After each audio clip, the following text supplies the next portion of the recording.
El escenario de la primavera está casi preparado. La luna y las flores del ciruelo. Sí, la primavera ha llegado. Esta mañana una colina sin nombre envuelta por la niebla.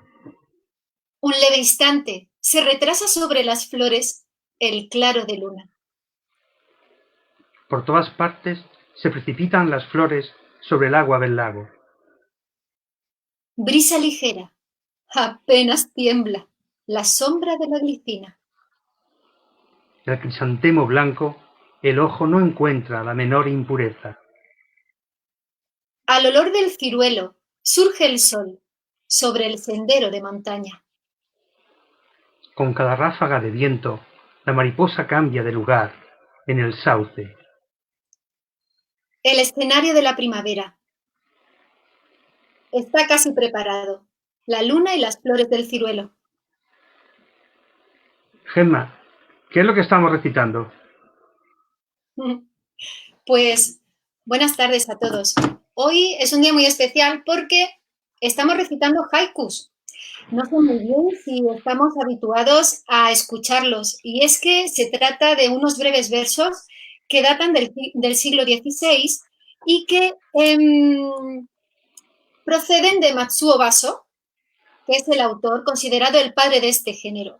Nacido en Japón en 1644 porque el haiku es un género poético de origen japonés. Bueno, hoy que sabéis que vamos a dedicar el programa a los haiku, también deciros que, bueno, que hay otras cosas de las cuales no teníamos idea, por lo menos yo lo he aprendido. Sabemos perfectamente que algunos le dicen que el origen del haiku viene de la catatua, un breve poema que oscilaba de los versos de 5-7-5 o de 5-7-7. También había otro que lo llamaban perfectamente por su rígida composición y que tenía hasta 100 versos, que era el haikai. Y otro que decía, ¿cómo era el nombre? Tanka, Seudoka y especialmente el Renga, que era la canción que estableció un poco el folclore y la alegría en Japón. Es muy interesante, ¿verdad? Pues eso y más cosas venimos a enseñaros hoy. Pues efectivamente, como bien has explicado, el haiku es un género poético de origen japonés, aunque también ha sido tratado por muchos y numerosos escritores occidentales, como vamos a poder ver y tener la oportunidad de recitar en esta tarde. Pero has añadido cosas muy interesantes, pero me gustaría hacer hincapié en algunos aspectos del haiku, si me lo permites. Mira, son poemas de 17 sílabas. Fijaros qué cosa más pequeña, más corta, ¿no?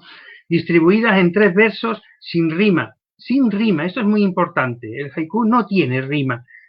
De Okay. 5, 7 y 5 sílabas cada uno. En realidad, fijaros que en japonés los haikus no se escriben en 17 sílabas. La forma de medir allí se llaman moras. Son 17 moras que equivalen a unas 15 sílabas nuestras, porque su unidad fonética es más breve que la sílaba nuestra. ¿De acuerdo?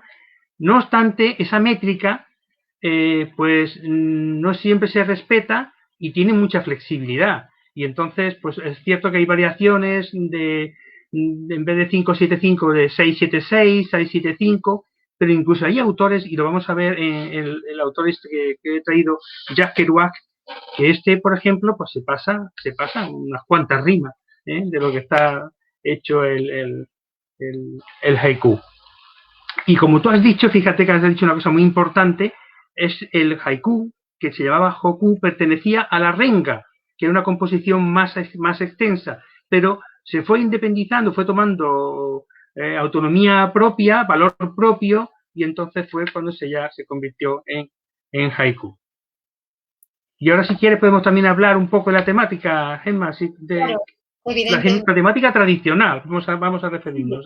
Sí, la temática tradicional del haiku se basa en 3 palabras fundamentales. Y son estas. Es cereza, luna, cerezo, luna y nieve. Y habla sobre todo del ámbito estacional o de la naturaleza. aunque evidentemente hay varios cambios según va evolucionando el haiku, sobre todo en los autores occidentales, pero su inicio fue así. Y también se cerraba mucho en, como tú has dicho, en las 17 sílabas. Eso se estableció, ¿vale? La comparación y con lo que compitió un poco aquí, en Occidente, era con el romance, ya que era octosílabo, y fue con el que tuvo más relación, ¿sabes? En el tipo de versos que estamos hablando. Es verdad que hay escritores que hicieron su introducción aquí en España. De ella vamos a citar y vamos a acercarnos, como siempre sabéis, nos enfocamos en algunos autores específicamente, como muy bien ha dicho Isidoro. En nuestro menú tenemos, y os lo voy a contar porque es muy, muy interesante. Tenemos por un lado, Isidoro va a tratar de Jacques Kerouac, va a tratar de Borges y de Matsuo, ¿verdad? Sí, bueno, de Mansú ya lo hemos leído, vamos a hacerlo, de Octavio Paz. De Octavio Paz, efectivamente, gracias. Y por mi parte voy a tratar de Benedetti, de Ernestina y de Rosa Yagüe. Además vamos a ofrecer un plus, ¿verdad, Isidoro? Vamos a explicar un poco también cómo hacerlos, que es lo más interesante del programa. Eso es lo que es la parte divertida. Sí, porque queremos animaros a que vosotros también los hagáis. Es muy fácil hacer, es muy fácil, de verdad. Vamos a hablar un poquito de lo que es la parte tradicional y luego también cómo ha ido evolucionando. Y yo os voy a explicar mi técnica, si me lo permitís, os voy a explicar mi técnica de cómo los leo y cómo al escribirlo, cómo lo pienso. Y sigo lo que son la representación de la programación neurolingüística, que un breve, solamente para situarlo en ese contexto. Y mira, la temática tradicional, como ha dicho Gemma, es la naturaleza y paso por las estaciones, que ellos llaman kigo, es decir, en cada haiku tiene que haber un kigo, es decir, una alusión más o menos directa a una estación del año. Matsuo Baso, que es considerado como el padre del haiku, decía, fijaros cómo lo definía, que bien lo definía, decía, un buen poema es aquel que es capaz de captar la esencia de un momento, de un instante de tiempo entre nosotros, nuestra alma y la propia naturaleza. Ahí está explicado todo lo que es un haiku. Es un instante, y un instante con toda su esencia, que produce emociones, que produce sentimientos. 17 versos que es una joya, un diamante totalmente en la poesía. También se dice que describe lo que es el haiku tradicional, escenas de la vida cotidiana, pero siempre están asociadas a una época o un momento del año.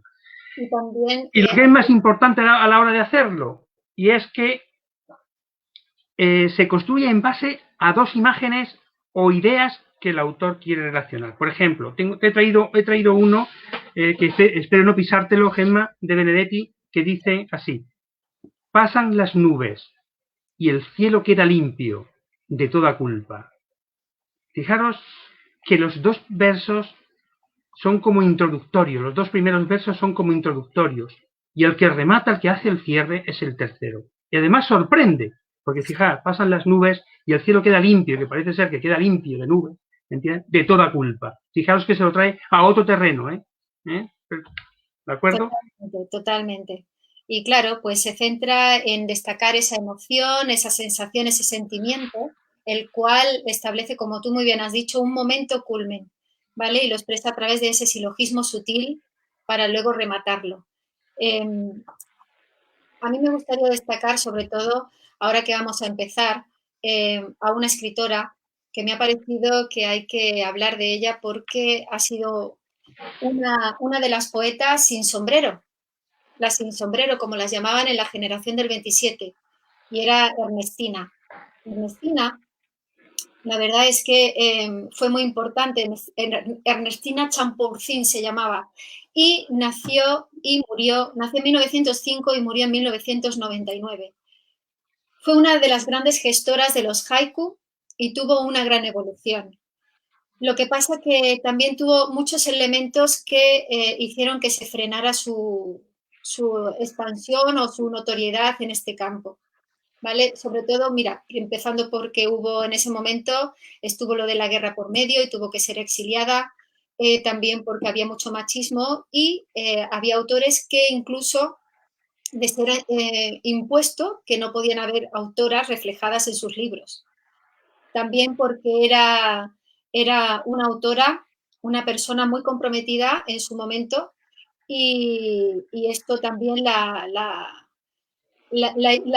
señaló muchísimo a la hora de poder defenderse un poco, porque al final, aunque era esta mujer, aunque era una persona muy, muy rompedora, rompió muchos clichés, también es verdad que esa personalidad, como la definen, rica y poliédrica, no encajaba todavía en nuestra sociedad en ese tiempo. Era adinerada y monárquica, ¿vale? Y luchó por la justicia social, por la emancipación de la mujer, por la solidaridad con los desfavorecidos. Y para hacer eso en ese momento había que ser una gran mujer, ¿vale? Así que me gustaría empezar, bueno, ¿empiezas tú, Isidoro? ¿Te parece? Vale, si me permite doy una pequeña más pincelada, porque lo que he comentado sobre a la hora de construir, de escribir el haiku, por favor. y empezamos cuando tú quieras. Bueno, pues mira, yo solamente quería hacer una referencia. Ayer el poeta invitado, Juan Andrés Pastor, decía que en ese juego de palabras entre recetar y recitar, que él recetaba leer poesía. Pues yo os pido también que las escribáis. Escribid poesía, por el puro placer del encuentro con la palabra, del ritmo, del sentido trascendente, de llevar en definitiva al alma su alimento, ¿no? Escribirla y empezar por escribir haikus es un buen comienzo, hacerlo. Los haikus son muy fáciles porque se escriben en un estilo muy coloquial, no rehuye de grandes metáforas y lo que le interesa es la imagen, la sensación. Se relaciona mucho el haiku con la fotografía, por la fuerza de la imagen que ambos proyectan. Los verbos sobran en los haiku porque no hay movimiento, es una fotografía, fijaros, ¿eh? Y el verbo ser no debe incluirse porque se sobreentiende. Fijaros cómo se afronta un poema. Lo que hago personalmente, yo me agarro a lo que hablamos de los sistemas representacionales, es decir, los mapas mentales. Los mapas mentales, la realidad, nosotros la percibimos con los sentidos, ¿no? Y los sentidos son, pues, la vista, el oído, el olfato, tacto, el gusto. Pero a la hora de representarnos esa realidad, hay tres formas de representárnosla. Una forma es visual, otra forma es auditiva y otra forma es kinestésica. La visual, pues evidentemente tiene relación con la vista, pero la kinestésica tiene relación con los sentimientos, con las sensaciones, con el gusto, con el olfato. Y entonces, a la hora de hacer un haiku, hay que ver, es decir, cómo queremos que el lector se represente eso que nosotros vamos a escribir. Os voy a poner un ejemplo. Este haiku lo hice yo atendiéndome a esto que os digo. Dice así: ladra el frío, crepitar de la lumbre en la chimenea. Fijaros, es decir, en el plan visual tenemos aquí un fuego en la chimenea, es decir, todos tenemos esa imagen que más o menos todos la hemos visto, o la hemos presenciado, o la hemos disfrutado, ¿de acuerdo? En el auditivo está el crepitar de la madera cuando se quema. Fijaros que el crepitar, la palabra ya casi es onomatopéyica, crepitar. Y en el kinestésico está, pues, el olor del humo, la sensación de seguridad frente al frío que ladra ahí fuera. Y fijaros también la intencionalidad de las palabras. El frío ladra y se dice lumbre y no se dice fuego. ¿Por qué? Porque en mi mapa mental la lumbre tiene una connotación de mucho más de defensa, mucho más de protección, porque la lumbre, recuerdo yo en casa, en la lumbre se hacía la comida, junto a la lumbre jugábamos los niños haciendo palomitas o tostando garbanzos, ¿veis? Y entonces yo he buscado esa intencionalidad en las palabras y he seleccionado esas palabras. Fijaros que este además es perfecto en cuanto a la métrica. Es decir, que si me lo viera más su vaso, yo creo que un aprobadillo me daba, por lo menos. Muy bien, sí, es verdad. Ciertamente es muy difícil observar esa métrica y conservarla. Y una cosa también que aporta un poco, es cierto que todos los haikus tradicionales japoneses no tenían rimas, como muy bien has dicho, pero había veces que en los traductores sí las usaban. Entonces, es un apunte también para que se tenga en cuenta. Las traducciones muchas veces incorporan una rima que los haikus tradicionales japoneses no tenían. ¿Vale? Y una cosa última, si me lo permites, Gemma, que me ha sorprendido mucho cuando la he encontrado, y es que el haiku se utiliza como herramienta psicológica. Robert Stein es un conocido escritor y psicólogo de la Universidad de Harvard. Bueno, pues él tiene un libro que se titula Lo sagrado en el haiku contemporáneo. Y en otros muchos de sus artículos defiende los beneficios del uso del haiku en terapia. Afirma, por ejemplo, que ese tipo de escritura resulta muy útil en el tratamiento de las adicciones. Vamos, según dice él mismo, un buen haiku hace maravillas en el alma cansada. Así que cuando tú quieras, empezamos a descansar el alma. Vale. Podemos empezar también citando a uno de los grandes, ¿no? Como Mario Benedetti. Estupendo. Mario Benedetti también fue, bueno, pues se confesaba autor de haikus y recordaba el título de un libro de Julio Cortázar tomado de un haiku de Vaso y que fue traducido por Octavio Paz, que decía, este camino ya nadie lo recorre, salvo el crepúsculo. Y voy a leer un par, ¿no? Sí, podemos leer 3 o 4. ¿Sí? Venga. Pasan las nubes y el cielo queda limpio de toda culpa. Si en el crepúsculo el sol era memoria, ya no me acuerdo. La muerte invade de vez en cuando el sueño y hace sus cálculos. Pasan misiles a hitos de barbarie globalizados. Después de todo, la muerte es solo un síntoma de que hubo vida. Las hojas secas son como el testamento de los castaños. Y así podría tirarme leyendo a Benedetti una eternidad, una eternidad. Es maravilloso como relatan sus versos, ¿verdad? Esa imagen que hemos dicho que tienen que tener los haiku, ese momento eclipsado, parece una fotografía, como muy bien has dicho, Isidoro. Pues fíjate en Octavio Paz, que tampoco se queda corto.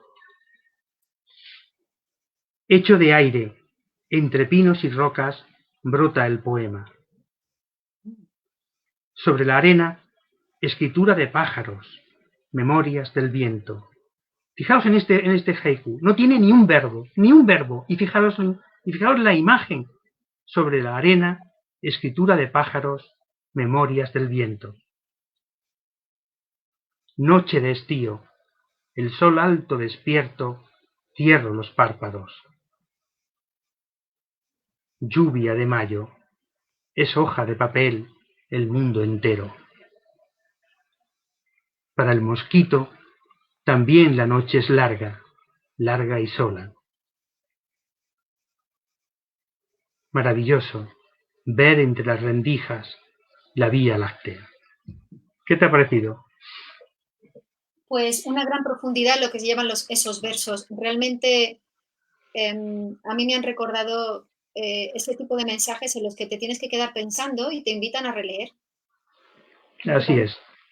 Exacto, es igual, tiene el mismo mecanismo que cuando hablamos del microrrelato, ¿acordáis? Cuando hablamos del microrrelato y decíamos que cuando el texto gustaba, invitaba a una relectura, pues para profundizar más en los matices, para ver el sentido oculto que tenía. Pues aquí pasa exactamente lo mismo. Esa es una característica de toda literatura breve.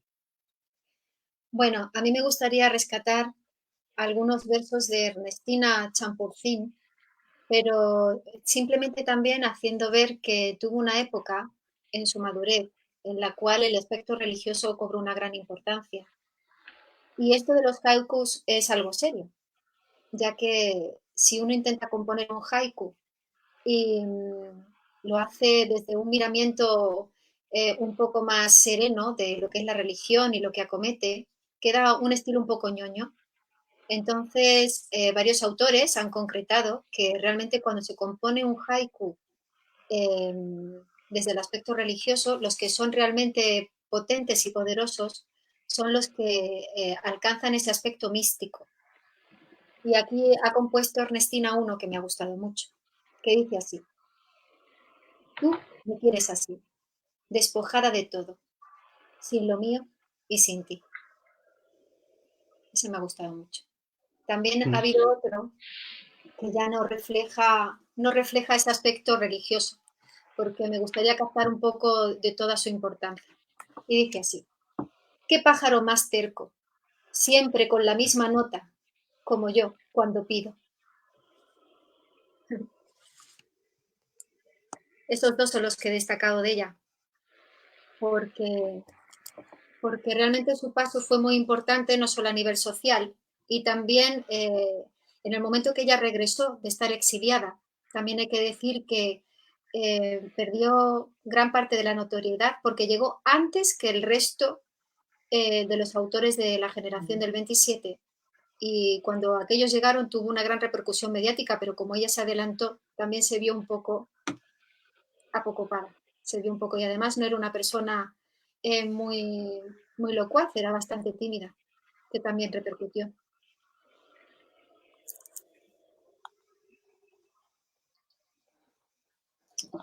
Sí, es cierto. Fíjate que Gerardo Diego la incluyó en su gran antología, pero de 1934, no es la del 32. Y solo dos mujeres entraron, ella y Josefina de la Torre. Y a Gerardo Diego le presionaron para que no incluyera mujeres en esta antología. Y es cierto que vivió un poco a destiempo, por eso quizás pasó mal desapercibida. Fíjate que a su marido, por ejemplo, que también era poeta de la generación del 27, ¿ves? Se le considera no de los más importantes, pero se dice otros autores del 97, ¿no? Y aparece ahí Juan José Domenchina, que se llamaba, ¿entiendes? Como autor. Sin embargo, de ella no se dice nada, no se dice nada. Incluso su regreso a España, después del exilio, también se hizo antes que los demás y pasó también desapercibida. Es decir, Totalmente. exactamente, son voces silenciadas, pero vidas silenciadas también, y no se lo merecen, de luego. Claro, es que es así, es así. Y había una frase, eh, había una frase que me gustaría destacarla, justamente que dijeron de ella. Y es que, ¿cuál fue? Aquí está, aquí está. Ella estaba orgullosa de su obra por lo que valía, pero era poco dada a figurar ni social ni literariamente. Y esto lo dice Rosa Fernández Urtasun, profesora de literatura de la Universidad de Navarra, ya que apunta a razones del eclipse de la escritora, ¿vale? Y que es traductora de Ernestina. Así. También se ha estudiado ampliamente su trayectoria y su proceso como escritora. Ilústranos, anda, Isidoro, que yo sé que Muy tienes bien. algo claro. Bueno, he traído también otras joyitas de Jorge Luis Borges, ¿no? Ah, Pues todo lo que tocaba, pues lo hacía oro. Y tengo son aquí unos haikus de él, y voy a leer 4 o 5, tengo más, pero tú me dirás, tú me marcas el tiempo, ¿vale, Gemma? Empiezo así, mira, dice: algo me han dicho, la tarde y la montaña, ya lo he perdido. La vasta noche no es otra cosa que una fragancia. Callan las cuerdas, la música sabía lo que yo siento.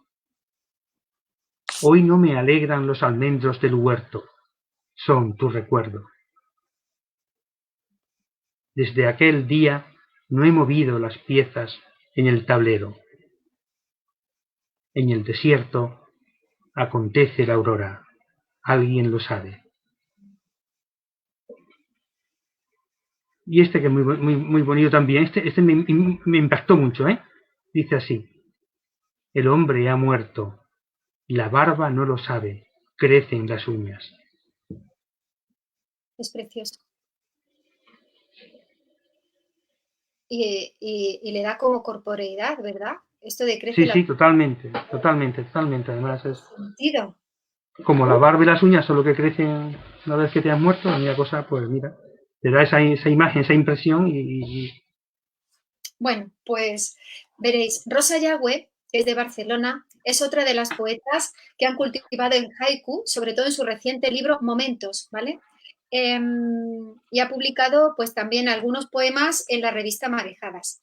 También me gusta muchísimo y me gustaría destacar algunos de sus poemas. Julia Saez Ángulo, que le hace el prólogo a su libro, comenta que le animó a publicar sus haikus y dice que si no lo hubiera hecho, hubiéramos perdido versos hermosos que van a ser deleite y disfrute de muchos lectores amantes del género. Así que yo creo que además nos están invitando a seguir, a contemplar y a practicar la escritura de los haikus. Dice así: cauce sin río, cuerpos que están ausentes, lecho de frío. Cereza roja, para tu blanca cara, que se sonroja. Tiemblan pasiones, vorágines y lluvias, cielos llorones. Tu olivo crece, germinan en mi cuerpo flores y peces.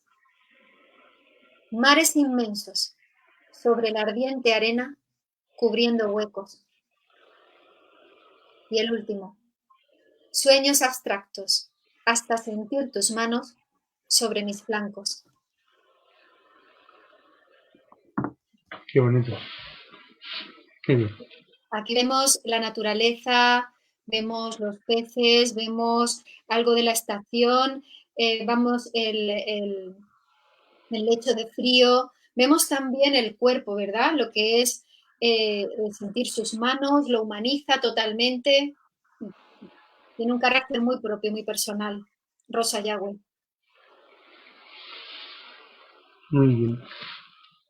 Yo he traído también a un autor, Jack Kerouac, que es un novelista, era un novelista norteamericano, pionero de la generación Beat, en la década de los 50, y que sus estilos de vida de estos escritores y pensamiento inspiraron luego a la contracultura y movimiento hippie. Pues fijaros aquí ya cuántas cosas se rompen. Se rompe la temática, se rompe la métrica, se rompe todo, pero sigue siendo un haiku, sigue teniendo la fuerza, la representación, la escena que representa un haiku. Y voy a leer unos cuantos de este hombre, que dice así: ignorando mi pan, el gorrión picotea en el pasto. Fijaros, a mí me representa la libertad, total la libertad, es decir, ignora el pan que me echan, no necesito nada, me basto por mí mismo y prefiero picotear en el pasto y picotearlo libre, ¿no? Es la sensación que me ha dado cuando lo he leído, que está muy en la consideración de su filosofía, de la filosofía de la generación Bea. Otro que dice así: un toro negro y un pajarito blanco parados junto en la orilla. Un globo, enganchado en las ramas, atardece en la plaza de al lado del zoológico. El estadio de fútbol vacío. Un gorrión da unos saltitos en las gradas. Fijaos la imagen, es como una fotografía, ¿os dais cuenta? Las Ciertamente. suelas de mis zapatillas están limpias de caminar bajo la lluvia. La baja amarilla luna sobre la tranquila luz del hogar. Borracho como un búho, escribiendo cartas bajo la tormenta. Fijaros ya que de estilo, pero también hace alusión a la naturaleza, también hace alusión al Kiko, a las estaciones. ¿Sabes a lo que me recuerda? Puedo ser muy sincera, Isidoro. Sí. Hemos hablado de que los haikus dan un fogonazo, resaltan una emoción, generan un instante en el cual establecen una estampa muy clara. Y muchas veces en el tema emocional, por ejemplo, como yo soy profesora en mi clase, he trabajado mucho el mindfulness, que es, Ajá.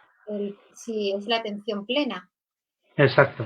Y me recuerda tanto cuando has leído esos versos, me ha recordado tanto al proceso en el cual nosotros en el mindfulness intentamos concentrarnos en el momento de ahora, tener plena sensación de nuestros sentidos, estar en el momento in situ, cuando has ido diciendo lo de las zapatillas,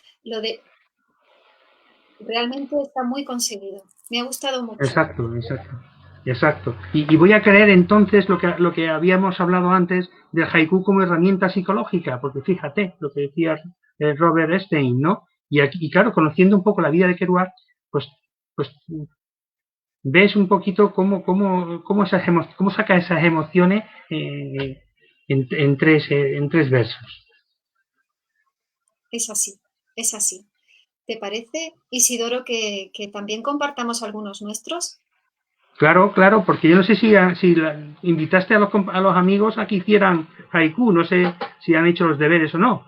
Podemos revisar. A ver, voy a revisar un poco lo que están escribiendo aquí. Ajá. Bueno, aquí han dicho que nos ha dejado José María Calleja, víctima de la pandemia. Lo sentimos muchísimo. Descanse en paz. Así es.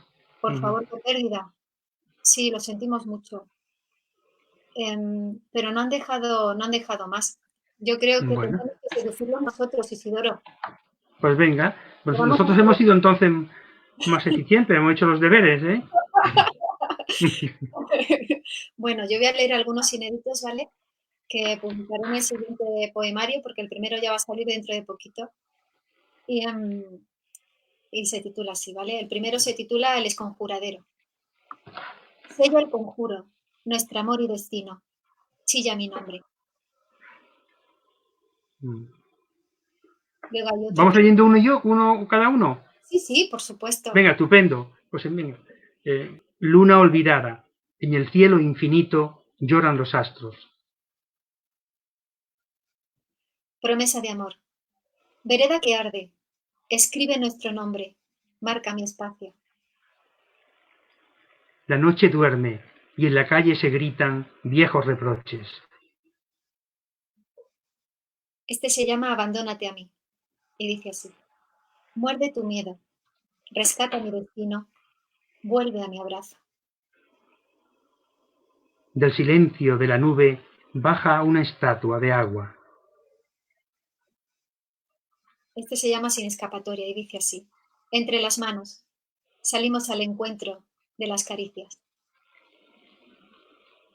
He perdido la risa por no querer mostrarme desdentado. Este dice así. Emerge del mar. Sirena, amada mía. Enloquéceme. Me han llamado y me hago el sordo. Nunca me agradó mi nombre. Y el último dice, nos detenemos. Adivina mi cuerpo, tus movimientos. El ojo, por un instante de lágrima, cierra su puerta. Bueno, yo tengo algunos más, que si hay tiempo, si no, pues por para favor, otra ocasión. No, lee algunos más, por favor. Vale. ¿Puedes compartir? Fijaros que yo aquí lo que he hecho ha sido, pues como ejercicio, he seguido, unos siguen la métrica, es tal como es el haiku tradicional, he seguido incluso la temática, y después he jugado también, pues conociendo ya los haiku de Benedetti, conociendo los haiku de Octavio Paz, incluso de Jacques Kerouac, pues también he jugado un poco con el doble sentido, y un poco, por eso hay una mezcla un poco de todo, ¿no? A mí me ha gustado mucho lo que has mezclado con la naturaleza. Me ha gustado mucho. Las eran metáforas muy bonitas. Pues mira, si leo unos cuantos más si te parece. Y tengo uno para ti, dedicado para ti. El último. Dice así. Luna perdida. Por los negros caminos ruge la muerte. Un disparo es el ladrido mortal de una mano. Crecen amapolas en la sombra amarilla de los trigales. Recuerdo el mar, naufragar entre rocas de sueños rotos. Un sol despierta a la hora en punto en que se levanta el alba. Los llantos corren por los ríos perdidos de las entrañas. Otoño viejo, en las hojas de un árbol perece un pájaro. La voz golpea en el cristal del olvido con una piedra. Brilla la luna por el horizonte rojo de la tarde. La piedra lleva una cruz de silencio a sus espaldas. Lágrimas caen en la estación sin nombre de las despedidas. La fresca hierba esparce su perfume cuando la cortan. Sueño de viento, detrás la negra noche pisa las calles. Un viejo reproche hace de testigo de un crimen. Viento de muerte, sobre el tejado llueve una ancha luna. Beso tus labios, la nube de tus ojos moja los campos. Tiempo de sueño, se alza la primavera sobre tu vientre. Boca callada, un beso de silencio busca el deseo. Por un instante brilló la lluvia azul en tus cabellos. Tus negros ojos en la noche de olvido brillaron ausentes. Y este dedicado para ti. Los sueños tienen en tus ojos de miel su noche herida. Y bueno, es todo. Toda la vida escuchándote, lo sabes, ¿no? Yo creo que el sentido de los haikus es ese. Por eso de ahí su importancia, es trasladarnos a ese momento.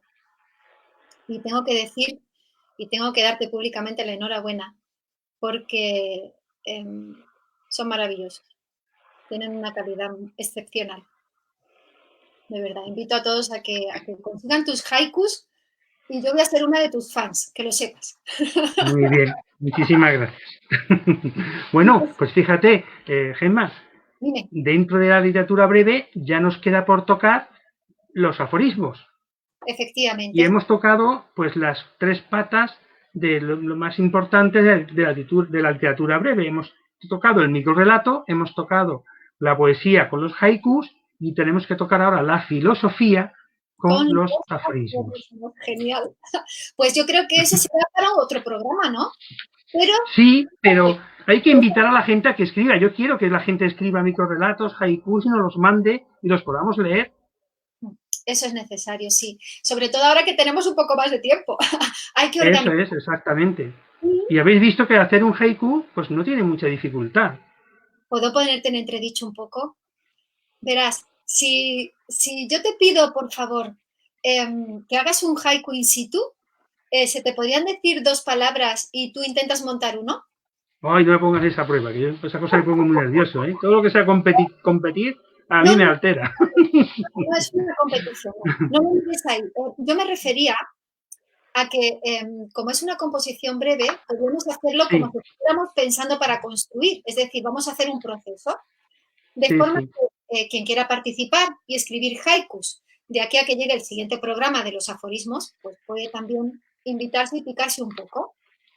Sí, pero fíjate, yo diría lo siguiente. Si alguien quiere escribir un haiku, que primeramente piense en una imagen que a él le haya impactado. Vamos a volver a la representación, ¿no? Que él le haya impactado una imagen que él tenga, bien de felicidad, de alegría, de sosiego, de paz, incluso triste. Que piense y se lo vea y se lo represente, lo reviva de forma auditiva, de forma visual y de forma kinestésica. Y que eso intente transmitirlo en 3 versos, que se olvide de la métrica. Luego ya lo cambiará, luego ya lo modificará. Pero en un principio esa imagen que tiene ahí, que es una imagen, y todos tenemos imágenes de momentos felices, de momentos trágicos, ¿entiendes? Sea capaz de transcribirla en un haiku. Sí, yo creo que es muy importante también elegir muy bien las palabras para poder hacerlo. Si bien hablamos el otro día que los relatos cortos había que hacer una selección exquisita porque con una palabra tenías que decir muchas cosas, ahora mismo para evocar un sentimiento, una imagen y una sensación auditiva tienes también que hacer lo mismo, tienes que encontrar unas palabras, ¿verdad?, que se presten a eso. Exacto. Estos haikus. Exacto. Por eso son tan exquisitos. Además es un ejercicio muy íntimo escribir poesía. Es un ejercicio. Sí. Por eso es muy recomendable. Desde luego lo estoy disfrutando muchísimo. A mí me gustaría también, antes de despedirnos, sobre todo invitar a la gente a que te lea y que dijeras alguno de los títulos de tus libros. Cuéntanos. Bueno, verás, yo es que no tengo publicado nada porque no tengo ningún empeño en hacerlo todavía, ¿no?